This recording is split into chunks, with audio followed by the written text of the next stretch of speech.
Hello everyone, j'espère que vous allez bien. Moi, ça va super bien par la grâce de Dieu. On se retrouve cette semaine pour une nouvelle vidéo.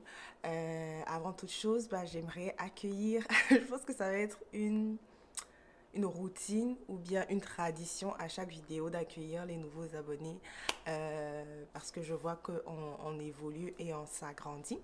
Donc, bienvenue à vous. Ça me fait plaisir que vous trouvez de la valeur aux vidéos qui sont postées, que vous voulez en savoir plus, que vous voulez en apprendre plus. Vous êtes vraiment à la bonne place et avec la bonne personne par la grâce de Dieu. Donc, bienvenue sur ton podcast chrétien. Ici, on parle lifestyle chrétien, on parle marche avec Dieu, on parle de la vie au quotidien. On parle peut-être de la vie au Canada aussi enfin, sometimes. Et pour ceux qui sont là depuis 2020, 2021, 2022, je vous oublie pas, je vous néglige pas. Je valorise votre présence sur cette chaîne, sur Instagram, dans les commentaires. Je vous aime beaucoup, beaucoup. So thank you so much. Merci beaucoup d'être abonné. Ok? Donc pour ma part, je vais bien. Le Seigneur fait grâce. L'été a un effet sur moi là que quand c'est l'été, je me sens bien.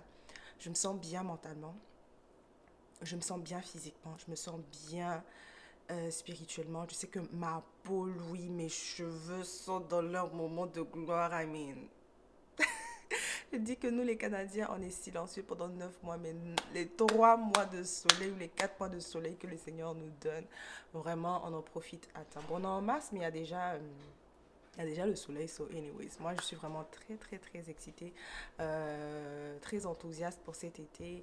J'espère vraiment que le Seigneur va faire des choses extraordinaires. Et je me dis, waouh, imagine on avait tout ce soleil là toute l'année.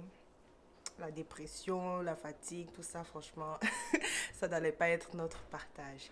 Anyways, donc vous aussi, j'espère que vous allez bien. J'espère que votre semaine se passe bien. J'espère que le mois de mars ou même le début de cette année 2023 se passe bien. Laissez-moi savoir. Moi, vraiment, c'est un mois dans la vidéo de la parole prophétique pour 2023. On a dit que 2023 est beaucoup de choses. Et l'une des choses importantes, c'est que c'est une année de découverte inhabituelle. Donc, je suis vraiment dans cette saison-là où j'en apprends énormément. J'apprends énormément sur moi, j'apprends énormément sur le Seigneur, j'apprends énormément sur la vie. J'ai trouvé que la réflexion est extraordinaire. La parole dit que celui qui réfléchit sur les choses s'en trouve bien. En gros, je sais pas, trouve le bonheur ou bien trouve de bonnes choses. Et moi, je découvre le trésor qui est la réflexion.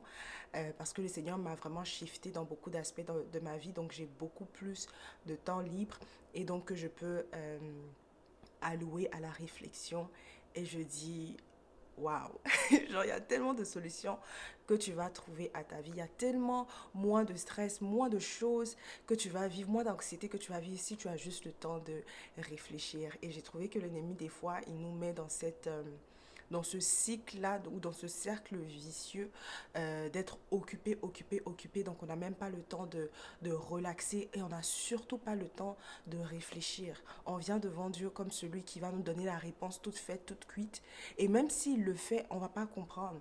Donc, je suis dans cette saison où je vois que je veux pas seulement savoir, Seigneur, est-ce que c'est A ou c'est B. Je vois que le Seigneur me prend de là où je suis et puis dans les circuits, dans les corridors de la réflexion et de la sagesse, il me montre pourquoi A et pourquoi B. Tu vois, parce que j'ai vu que s'il me dit fais A, ou bien fais B, ou bien quand je lui pose une question et qu'il me dit choisis A ou bien choisis B, si j'ai pas de conviction, arrivé plus tard, je vais commencer à me poser des questions. Mais est-ce que j'ai fait le bon choix?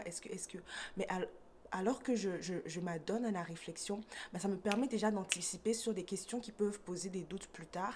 Et dès maintenant, je me pose les questions qu'il faut. Dès maintenant, je commence à bâtir justement la conviction que j'ai par rapport à telle ou telle chose. Supposons que tu vas aller dans telle entreprise où tu as le choix entre deux entreprises, tu as le choix entre deux partenaires, tu as le choix entre deux business, tu as le choix entre deux opportunités. Des fois, on va aller devant Dieu en tant que chrétien et dire, Seigneur, est-ce que je dois faire A ou je vais faire B, tu vois? On veut des fois prendre le raccourci et avoir la réponse toute faite. Alors que quand tu t'adonnes à la réflexion, à la sagesse, qui est basée sur la parole de Dieu, tu commences à réfléchir. Qu'est-ce qu'il y a dans A qui me plaît? Qu'est-ce qu'il y a dans A qui m'attire? Qu'est-ce qu'il y a dans A qui... qui est avantageux pour moi et quels sont les inconvénients de A. Et donc, je commence à évaluer la circonstance. Ensuite, tu vas sur B. Tu commences à évaluer la circonstance. Donc, tu compares les deux. Puis là, maintenant, tu peux venir devant le Seigneur et quand il te dit l'un ou l'autre, tu sais dans quoi tu te mets, tu sais avec quels avantages tu vas et avec quels inconvénients aussi, ou à quels inconvénients tu vas faire face, tu vois. Donc, que ce soit pour les amitiés, les amours, les dates, les business, les trucs, tout ce que tu veux faire, tout ce que tu veux devenir, en fait, j'ai trouvé un trésor dans la réflexion, les amis.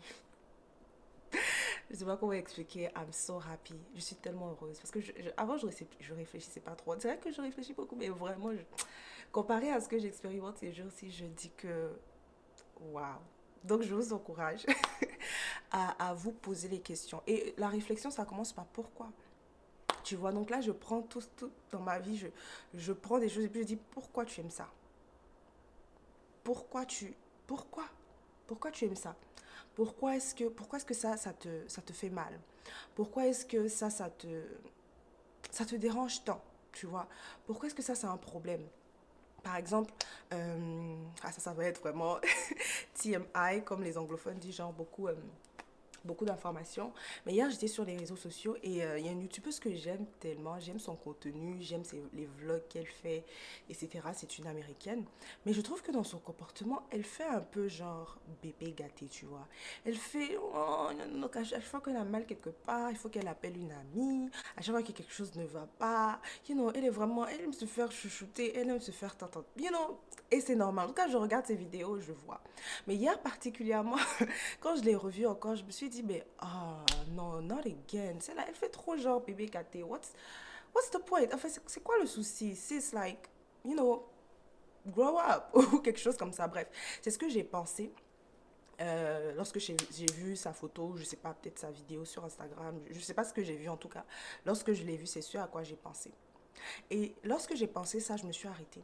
Je me suis dit, Yemina, pourquoi tu penses ça? Pourquoi le fait qu'elle soit genre un peu bébé gâté, toi, ça te dérange?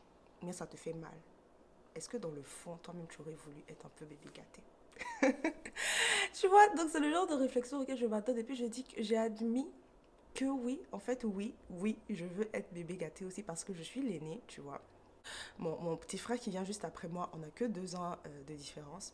Donc vraiment, j'ai pas eu le temps, même en tant que bébé, d'être vraiment chouchouté, d'être cajolé, d'être, j'ai même pas le temps de faire bébé gâté, tu vois. Et en plus, bébé gâté, c'est vraiment, j'espère que tout le monde comprend, c'est c'est une expression ivoirienne. Et après, en plus, mes autres petits frères, mes autres petits frères sont venus. Et donc les parents sont busy, partager l'affection entre 4 enfants, c'est pas évident, surtout quand ils sont en train de travailler. Donc, j'ai pas vraiment eu cette opportunité-là d'être chouchoutée. En plus, maintenant, tu dois vivre une vie, tu viens ici dans ce pays étranger. Ma chérie, tu dois être adulte. Tu n'as pas le temps de venir te plaindre et te morfondre. En fait, tu pleures, ça passe pas. Il faut vraiment passer à l'action. Donc, j'ai vu que quelque part, c'est quelque chose que je veux. Quelque part, c'est quelque chose que je désire. Quelque part, c'est quelque chose que je veux expérimenter, tu vois. Mais si j'étais juste passée sur la pensée que j'ai eue, j'allais pas comprendre que en fait, j'ai un besoin. Ok. Et j'étais capable de le partager à mon père. Je dis, Seigneur, vraiment, je veux recevoir ton amour. Montre-moi ton amour. Remplis-moi de ton amour. Tu vois, c'est pas nécessairement dans les choses matérielles, mais je veux me sentir aimée. Je sens que mon vase, en ce moment, il est pas totalement plein. Et ça partait juste d'une photo Instagram que j'ai vue. Donc voilà, c'est ça aussi le bénéfice de la réflexion. Je me suis posée, en fait, j'ai remis tout en question pour avoir de bonnes convictions, tu vois. Des fois, on dit qu'on aime des choses, mais attention, je me dis que ta couleur préférée est le rose et que tu es plus. C'est-à-dire, à chaque fois que tu vois des choses rouges, c'est ce qui t'attire. Tu portes des vêtements rouges sur, je sais pas moi, 2 articles que tu veux acheter entre un rose et un rouge. Si tu tends juste plus vers le rouge que le rose, bah, il faut se remettre en question. Est-ce que véritablement le rose, c'est ta couleur préférée, tu vois. Et donc, j'ai décidé d'être vraiment très honnête. Et j'ai trouvé il y a une liberté dans l'honnêteté. Donc, je vous encourage, les filles, soyez honnêtes avec ce que avec ce que vous désirez. Et donc, j'ai vu que c'est dans l'honnêteté, c'est dans la voie qui est la plus authentique à la personne que je suis, que je vais trouver le plus d'épanouissement, que je vais trouver le plus de liberté.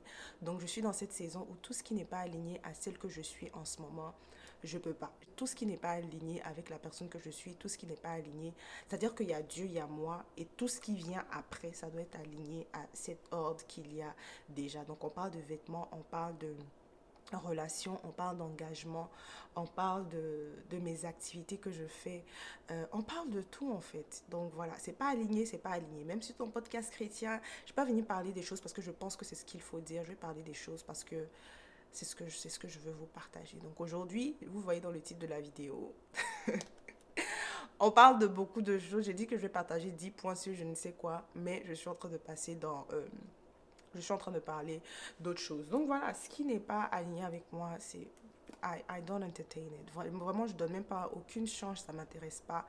Je veux être dans la voie qui me correspond, je veux être dans la lignée de ma plus grande authenticité. Je veux marcher dans la totale vérité. Et quand je vois tout l'épanouissement, la paix, la joie que cela me procure, j'ai pas envie de changer en fait. Donc je suis dans cette période où I don't care. Je m'en fous de ce que les gens peuvent penser. Je m'en fous de ce que whatever, de ce que moi-même je peux penser des fois. Je veux arrêter de saboter celle que je suis, celle que je veux devenir. Je suis en train de me réinventer. Je suis en train de me redécouvrir. Ça me fait du bien. Et it's okay. It's okay. Tu vois, je sais que Yemina va pas faire l'unanimité and it's fine. Je m'attends pas à ce que tout le monde aime. Je m'attends pas à ce que tout le monde voilà, tout le monde apprécie, tu vois. Il y en a qui ont un problème avec le fait que je sois un peu bilingue dans mes vidéos. C'est pas à mon niveau. I really don't care. Je m'en fous complètement. Tu vois, parce que c'est celle que je suis. Of course, je veux vous donner le meilleur, enfin la meilleure qualité. Je veux vous donner, en tout cas, un contenu qui vous soit compréhensible, qui vous soit agréable, mais sous aucune condition. You know, under no, I mean, I will never, je veux aucunement compromettre celle que je suis juste parce que so and so n'est pas content. Get over with your life. Ça, c'est pas à mon niveau. Bref. Donc, je ne sais même pas si je vais continuer dans ce que je vais partager ou bien je vais partager d'autres choses. Mais en tout cas, on va rentrer dans le vif du sujet. Je pense que ces petits récapitulatifs-là sont toujours intéressants. Au début de vidéo, je vais essayer d'être un peu moins mécanique. J'ai vu que j'ai voulu structurer mon contenu point 1, point 2, nanana. Je continue à faire ça, mais je veux aussi garder celle que je suis. Ici, c'est une chaîne YouTube. On n'est pas à l'école, on n'est pas à l'église, on est chill, on est relax, ok? Et j'ai décidé d'avoir confiance dans le fait que peu importe la longueur de ma vidéo, peu importe la vitesse à laquelle je parle, que je parle doucement ou que je parle, je sais pas, vite, peu importe celle que je suis, j'ai la confiance que ceux qui doivent écouter cette vidéo vont écouter. Je suis pas là pour les statistiques, pour les analyses, pour les nombres, pour les chiffres. Je suis là pour être celle que Jésus m'a dit que je suis, celle qu'il veut que je reflète, celle qu'il m'a créée, en fait, la véritable Yemina qu'il a créée. Et j'espère justement vous aussi vous inciter à marcher dans cette lignée de votre plus grande authenticité. Il y a l'espace pour celle que tu es. Si tu es bizarre, tu ris pour rien, tu ris trop, ou bien tu es un peu plus sérieuse.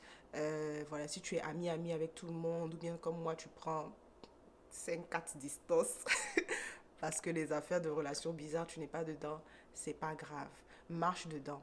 Et justement, tout ce que le Seigneur, tous ces traits de caractère qui ne sont pas satisfaisants aux yeux du Seigneur, bah, il va pouvoir l'enlever. Si tu as naturellement un visage fermé, listen. Avant, je ne souriais pas, mais bref. Si tu as naturellement un visage fermé et que le Seigneur veut que tu changes, bah, comme moi, il va te donner un sourire que maintenant je ris pour rien. C'est même pas drôle, je ris.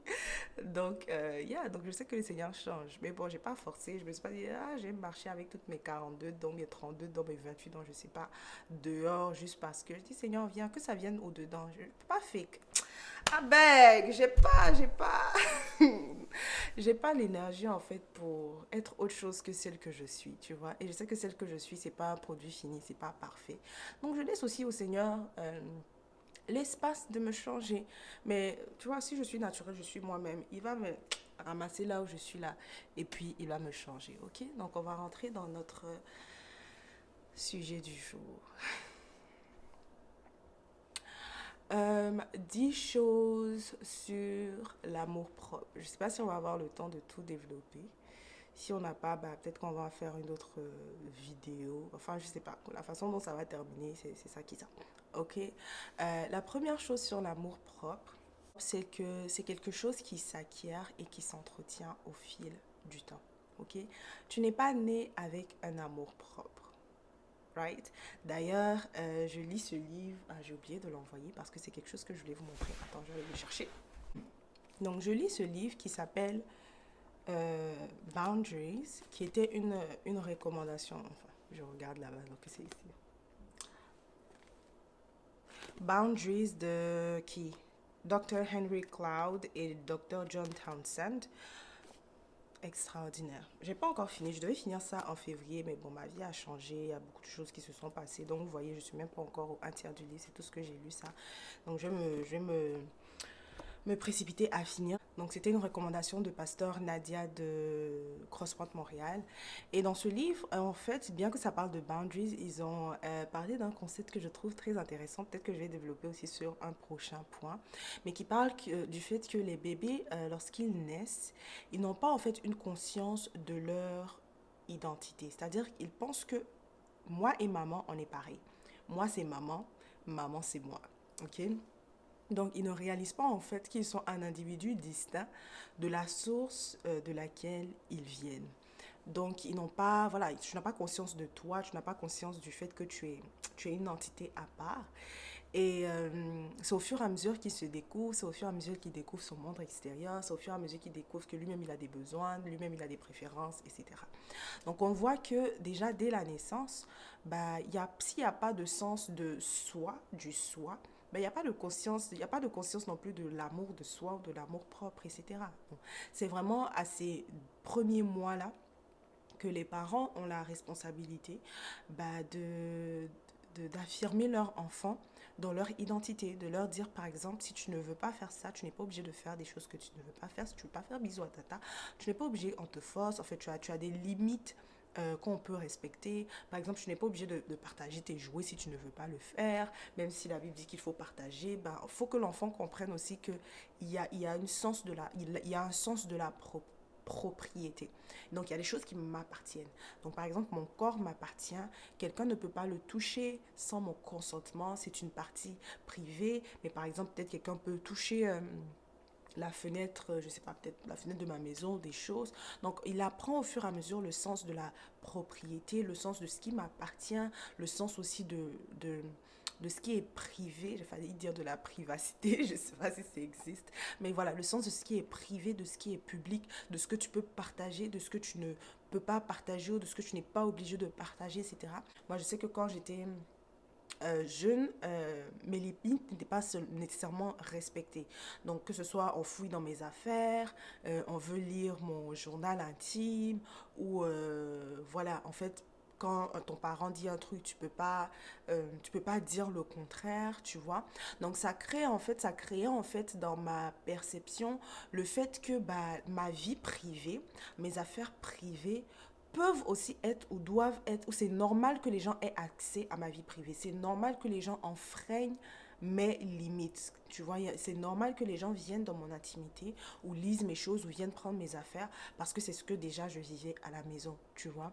Donc, tu n'apprends pas à stand up for yourself. Ou lorsqu'on te dit, bah, si par exemple papa dit une chose et que ce que papa dit, c'est paroles d'évangile, on ne peut pas contester alors que les parents n'ont pas toujours raison ou bien il n'y a pas le dialogue qui est encouragé dans la famille, c'est soit tu fais ça, soit tu fais rien, bah, tu réalises pas nécessairement que tu as le choix, tu réalises pas nécessairement que tu peux prendre des bonnes décisions. Et c'est des choses même que tu vas continuer en fait dans ta relation avec Dieu. Et donc moi je vois ce Dieu-là lorsqu'il dit que A c'est A, lorsqu'il dit B c'est B, et on le voit dans la parole que bah voilà, le Seigneur dit des choses et c'est ça, tu vois. Mais tu apprends que c'est pas nécessairement vrai, que c'est pas tout ce que l'Éternel dit qui sont des arrêtés. Je pense que c'est le pasteur Mohamed Sanogo qui en parlait. Il y a des paroles de Dieu qui sont des décisions, il y a des paroles de Dieu qui sont des arrêtés, c'est-à-dire un arrêté dans le domaine juridique, c'est une décision qu'on ne peut pas contester. Quand tu lis dans le livre d'Esther, tu vois que le roi Assuérus, mais il donne beaucoup d'arrêtés. Quand il dit que Vashti est démise de ses fonctions, c'est fini. Lorsqu'il dit que les Juifs vont être tués par Aman, ce sont des arrêtés. On ne peut le truc est fini. Si vous avez remarqué, même lorsque Esther est venue demander la faveur du roi, il n'a pas dit j'annule le fait que les Juifs vont être tués. Vous voyez, il n'a pas dit j'annule le fait que les Juifs vont être massacrés. Il a dit je donne la permission maintenant aux Juifs de se défendre. Parce que la décision du roi a déjà été partie et il a dit voilà, en tout cas, et il a donné la permission aux gens d'aller massacrer les Juifs. Mais il n'est pas revenu sur sa décision. Il a donné une autre décision qui allait donner l'avantage aux Juifs. Donc j'ai vu, tu penses que c'est un peuple misérable, on veut les tuer, le roi va avoir pitié, donc il va annuler ce qu'il a dit. Non. Il a dit, je vous donne la permission de vous défendre. Et ils se sont défendus. Ils ont tué plusieurs de leurs adversaires. Ils suscitaient la crainte, etc. Donc, il y a des décisions de Dieu qui sont comme celle du roi Assyris, qui sont irrévocables. Mais peut-être qu'il peut donner une autre décision qui va contester. C'est par exemple avec le sang de Jésus, on dit que ça vient condamner la lettre, donc quoi, la lettre dont les ordonnances nous condamnaient, lui, il a cloué à la croix. Oh, j'aime tellement ce verset. Amen. Donc, la lettre dont les ordonnances nous condamnaient, il est venu, il a cloué à la croix. Donc, il y avait une ordonnance où il y avait des condamnations qui étaient déposées sur nous. Et Jésus, lui, il est venu payer le prix. Vous voyez comment le Seigneur n'a pas dit, ok, c'est bon, pause, on arrête, le diable retourne en Éden, on va recommencer le truc. Non, non, non. Il y avait déjà des conséquences du péché d'Adam et Ève. Et le Seigneur n'est pas venu juste effacer, il est venu payer le prix, il est venu subir les conséquences de ce péché-là pour que nous, on ait la vie éternelle. Donc, pour revenir à mon point, c'est que je suis vraiment allée loin de mon point là. Pour revenir à mon point, c'est que justement, dans ces débuts d'enfance, on apprend que on peut poser des questions. Si maman a dit ça, si papa a dit ça, on peut poser des questions, on peut dialoguer. Donc peut-être que nous, on a vécu dans des familles africaines où tu ne peux pas contester. Tu te dis que tu n'as pas le choix et tu viens dans le royaume. Tu vois qu'en fait, tu peux discuter avec papa. Tu peux lui dire, ça c'est ce que j'aime, ça c'est ce que je désire. Tu peux demander. Moi j'ai appris à demander parce que j'étais là comme ça, mais Seigneur, tu me vois pas. Tu me vois pas souffrir un peu alors qu'il veut que tu te demandes. Tu vois, donc ceux qui ont grandi dans dans ces environnements un peu plus sain, et je remarque même chez les enfants qui grandissent peut-être dans les familles chrétiennes équilibrées, que ce sont des enfants qui verbalisent leurs désirs. Tu vois, ce sont des enfants qui disent maman ça j'aime pas, papa ça j'aime pas, ou maman moi je veux te faire un câlin, papa je veux pas te faire un câlin. Ce sont des enfants qui vont dire maman voici ce qui s'est passé à l'école, ou voici ce que j'ai fait, ou même des enfants peut-être qui vont peut-être tomber dans le péché, qui sait, mais qu'ils trouvent dans la place ou dans la présence de leurs parents cette couverture là où tu te sens tu ne te sens pas jugé, mais tu te sens accepté. Tu sais que ce que tu as fait est mal, mais il y a une couverture qui est là pour t'aimer malgré tout. Ok. Et donc ceux-là, quand ils ont leur relation avec Dieu, ils trouvent en Dieu aussi celui qui va me couvrir, peu importe les fautes que je fais, celui que je peux appeler, celui que je... Tu vois, ils trouvent cela en Dieu. Mais nous autres, on a dû apprendre, apprendre à demander, apprendre vraiment à être perfectionné dans l'office de fille de Dieu. J'ai appris à être une fille de Dieu. Jusqu'à présent, j'apprends à être une fille de Dieu. Dans cette saison, je suis dans la dimension d'épouse. Parce que dans l'épouse, c'est comme avec le roi Assuérus où le Seigneur dit, demande ce que tu veux. Ta requête sera granted, sera acceptée. C'est comme si tu parles à Dieu un peu d'égal à égal, mais en même temps, c'est lui le roi, c'est lui le souverain. Tu sais que tu peux demander, mais s'il veut, il donne, s'il veut, il donne pas. C'est un peu comme Abraham et le Seigneur. C'est vraiment cette relation d'intimité. Et donc, au début, peut-être on peut commencer comme fille. Les enfants, ça vient toujours demander. Puis après, tu vas dans la dimension de l'épouse, où tu vois que c'est It's my husband. C'est vraiment mon époux. Le Seigneur, je peux venir lui parler comme un époux. Je peux lui dire ce qui peine mon cœur, ce que je désire, parce que je sais qu'il veut me satisfaire. C'est ça aussi le rôle c'est qu'il veut satisfaire. Quand j'observe les époux autour de moi, c'est des gens qui trouvent plaisir à voir leur femme satisfaite. Ok, que le Seigneur te donne quelqu'un qui va trouver plaisir à ce que tu sois satisfaite. Ou toi, homme aussi, à ce que tu sois satisfait à tous égards. Et donc, je vois que le Seigneur, c'est quelqu'un qui veut te satisfaire. Ok. Donc, bref, on apprend vraiment dans notre relation avec Dieu à passer de fille à épouse, ou même à jongler ces deux identités-là. Et... voilà, c'est vraiment dans les dans les premières années sur la terre qu'on apprend ce qu'on est, qu'on apprend à poser nos limites et qu'on apprend à s'aimer, ok? Nos parents veulent qu'on s'aime. Moi, par exemple, je disais que j'ai une mère qui a vraiment que la vie a giflé dans ses premières années. Et donc, niveau estime de soi, amour propre, c'est quelque chose avec lequel elle a combattu. Donc, elle s'est dit que je veux absolument pas que mes enfants passent par la même chose. Et elle a vraiment mis un point d'honneur à nous affirmer. Et donc, c'est dans ces premières années-là que tu vas commencer à être affirmer et à apprendre, tu vois. Et donc ça s'acquiert. L'amour propre s'acquiert. On ne naît pas avec parce que de toute façon, on n'a pas nécessairement conscience de nous. Mais voilà, tu apprends à t'aimer, tu apprends déjà à te connaître, à te découvrir, à t'aimer. Et c'est quelque chose aussi qui s'entretient au fil du temps. Ok, si vous regardez les vidéos, même de 2022, de 2021, de 2020, vous allez voir que je ne suis pas la même personne là-bas que je le suis aujourd'hui. Je regarde et puis je me dis que j'étais trop bébé, trop cute. Donc je sais que Yemina 2020, c'est pas Yemina 2021, c'est pas Yemina 2022 et c'est surtout pas Yemina 2023. J'ai grandi, j'ai évolué, j'ai découvert, je me suis révélée, je suis passée par certaines choses qui m'ont appris en fait la personne que je suis, qui m'ont révélée. Ok, donc la façon dont je m'aimais avant, c'est plus la façon dont je m'aimais maintenant. Tu vois, parce que peut-être que les priorités aussi ont changé. La deuxième chose, c'est que la façon dont tu te traites montre aux autres comment te traiter. Ok. Moi, pour ma part, j'ai un standard de respect et de dignité que j'accorde à tout être humain en général. J'ai remarqué par contre que, dépendamment de comment telle ou telle personne se voit, elle peut être inconfortable avec le niveau d'honneur ou de respect que je t'accorde. Moi, dans mon église, il y a des jeunes, dans l'église où j'étais, il y avait des jeunes serviteurs de Dieu, on va dire 25 jusqu'à 30 ans et tout, donc qui ont déjà passé certaines années avec le Seigneur, mais je me sentais un peu mal à l'aise de les appeler juste par leur nom, par leur prénom, parce que ce sont mes grands frères, parce qu'en tout cas, I love them so much. Donc je mettais toujours ministre à côté, donc je l'appelais ministre à temps, ministre à temps, ministre à temps, tu vois. Mais je remarque que c'est pas tous qui étaient vraiment non seulement confortables avec ça, mais c'est pas tous qui savaient comment gérer ce niveau d'honneur ou de respect.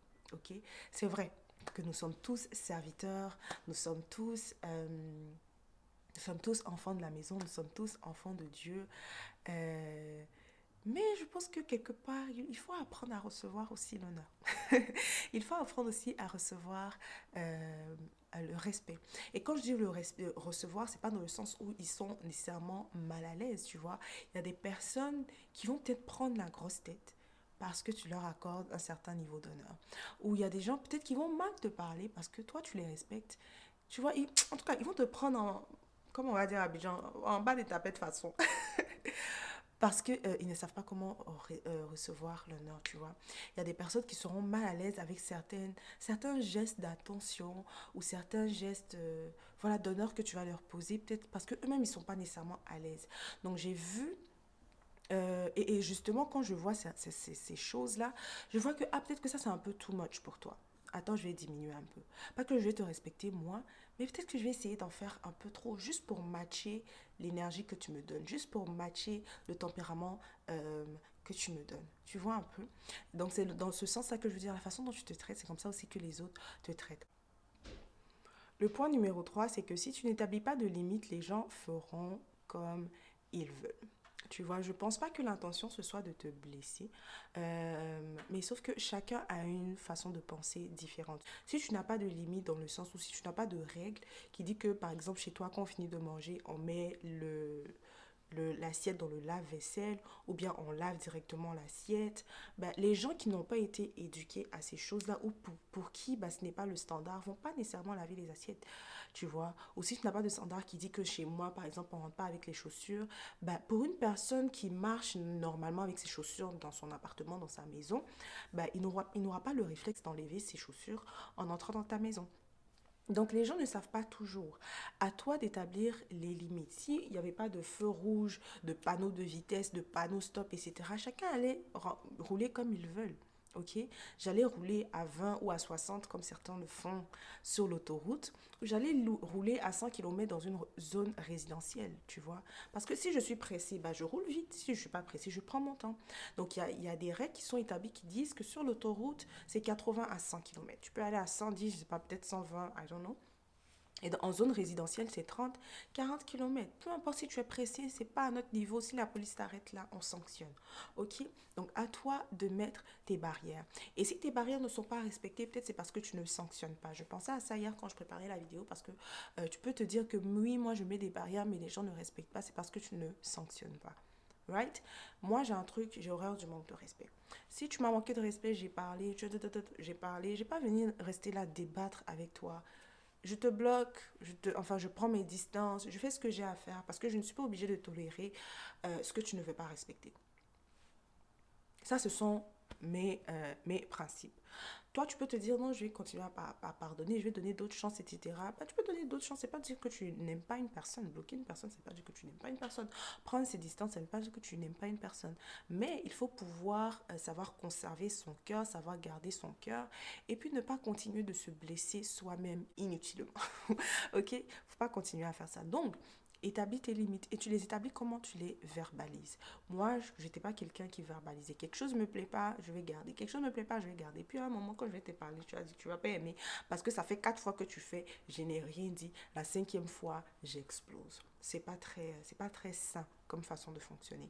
Donc, j'ai pris la décision de verbaliser très tôt, tu vois. Ça veut pas dire qu'à chaque chose, je vais dire, mais si quelque chose me rend mal à l'aise, si quelque chose me rend inconfortable, je ne suis pas à l'aise avec quelque chose, je le verbalise. Je le verbalise, je le dis à Dieu, je le dis à la personne, parce que j'ai vu que, en fait, il n'y a rien de très chrétien à accepter certains comportements qui ne sont pas acceptables. Clearly. Right? Il faut savoir mettre des limites. Le 4e point, justement, qui est en lien avec ça aussi, c'est que les gens ne savent pas ce que tu aimes ou ce que tu n'aimes pas.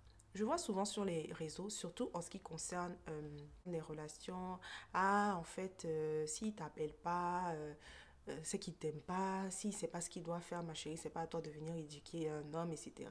He is supposed to know what he should do. Je ne sais pas si vous avez déjà vu ce genre de discours. Quoi qu'il y a, bien qu'il y ait un standard universel sur comment il faut traiter une femme, sur comment il faut traiter un homme, sur comment il faut se comporter dans les relations, chaque individu est différent, tu vois. Moi, par exemple, je ne suis pas le genre de personne qui je vais m'asseoir là et puis on va texter pendant 2 heures, on va discuter pendant 2 heures. I can't do. Mais si tu es quelqu'un qui aime texter, etc., ben, si tu verbalises pas, tu seras très offensé du fait que je ne sais pas te répondre.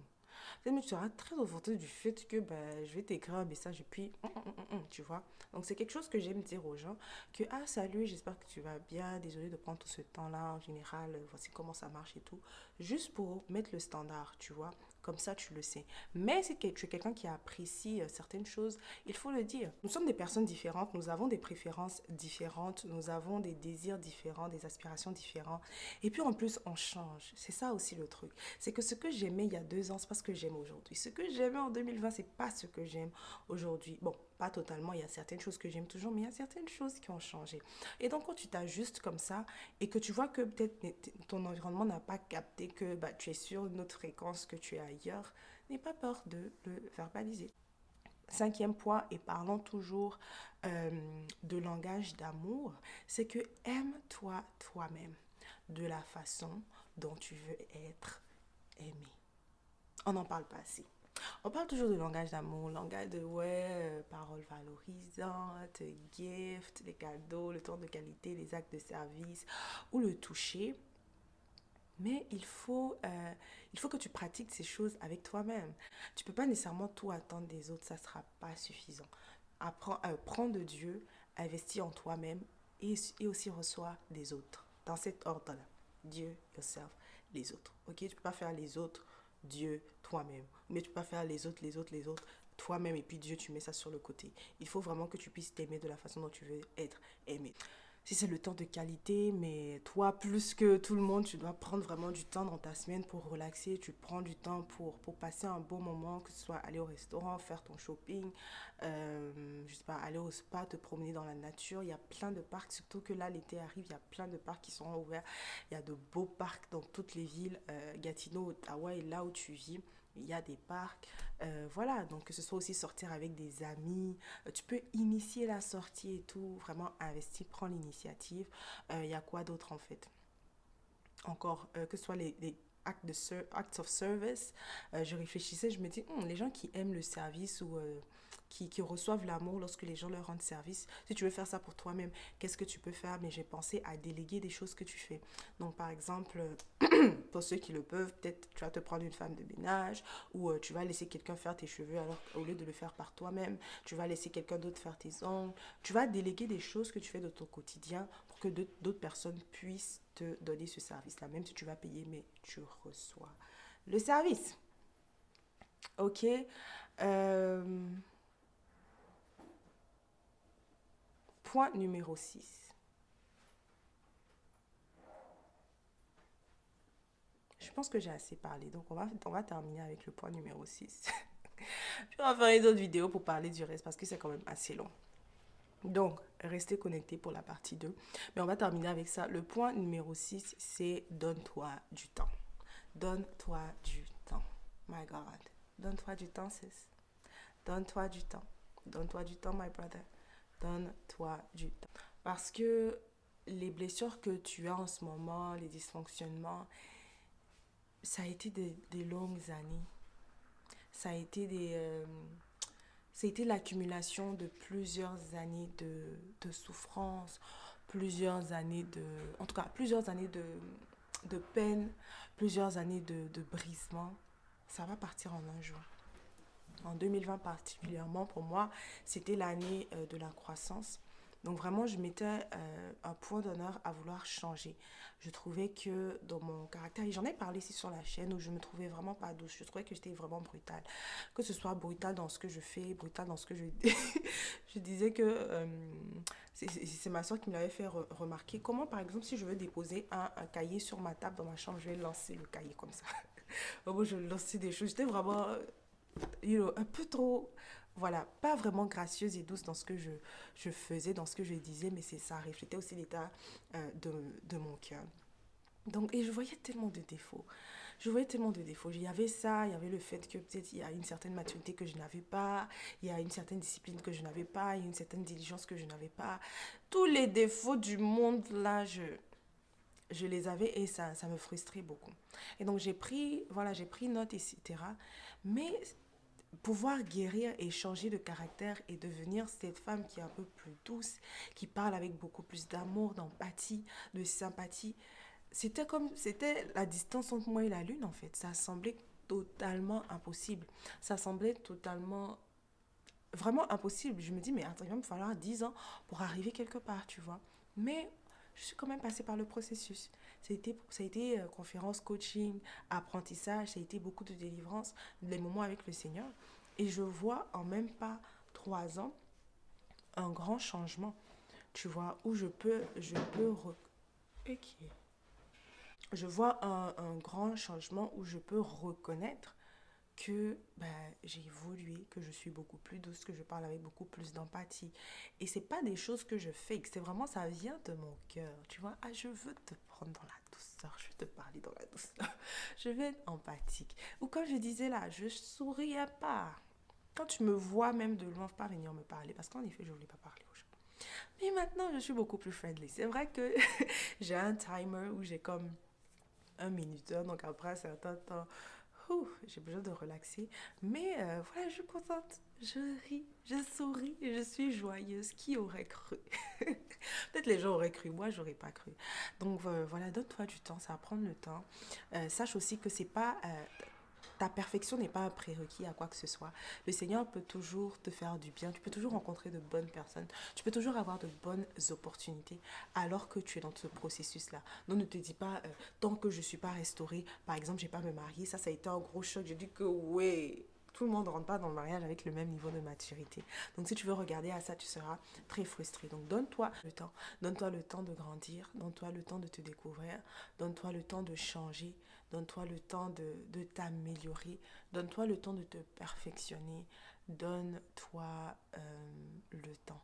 Tu vois, celle que tu seras par la grâce de Dieu en 2026, même en 2024, même le mois prochain, surtout le mois prochain, va être différente de celle que tu es aujourd'hui. Donc vraiment, prends ton temps, ne te disqualifie pas, ne te dis pas, tchiche, cette maturité, je ne l'ai pas, cette passion, je ne l'ai pas, donc tout est foutu pour moi. Non, non, non, il y a la grâce, on est dans la dispensation de la grâce. Donc le Seigneur peut t'accorder cette grâce-là, même si tu n'as pas encore tout ce qu'il faut, sa grâce te suffit et sa puissance est révélée dans ta vie alors que tu es faible. Donc vraiment, ouvre-toi quand même à recevoir du Seigneur et arrête de procéder par méritocratie. Genre, il faut que tu mérites ce job, il faut que tu mérites ce truc, il faut que tu mérites. Sois conscient de tes faiblesses et sache que tu peux pas tout faire, tu peux pas tout avoir, tu peux pas tout devenir, surtout en ce petit temps que tu te donnes. Donne-toi du temps. Give yourself grace et la grâce aussi. Ok?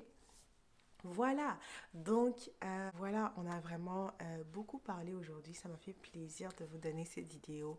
J'ai hâte de vous partager les autres points. J'oublie pas dans la vidéo ce qu'il faut, enfin les erreurs que j'ai faites en dating. Il y a une autre partie que je dois partager. Ça aussi, il y a une autre partie que je dois partager. Donc par la grâce de Dieu, ça va se faire, mais je veux vraiment prendre le temps de décortiquer tout ça, ne pas me précipiter. Je veux vraiment prendre le temps aussi de vous parler, d'apprendre à vous connaître, que vous appreniez aussi à me connaître. Je veux vraiment prendre le temps de décortiquer ou bien de bien expliquer, to break down les choses que je veux vous partager de sorte que vous soyez édifiés, que ce ne soit pas juste des points de temps en temps que vous avalez, mais que ça soit vraiment transformateur pour vous. Ok, donc il m'a fait un énorme plaisir de vous avoir aujourd'hui sur ton podcast chrétien. J'espère que cette vidéo vous a fait du bien. N'hésitez pas à vous abonner. N'hésitez pas à vous abonner. N'hésitez pas à liker. Quoi d'autre? À me follow sur Instagram. Bon, mon Instagram a changé, ok? Donc, je suis réalignée là, mon Instagram a changé. Mais vous pouvez suivre ton podcast chrétien sur Instagram également. Et on se retrouve un autre mercredi pour une autre vidéo. Que le Seigneur vous bénisse. Bye!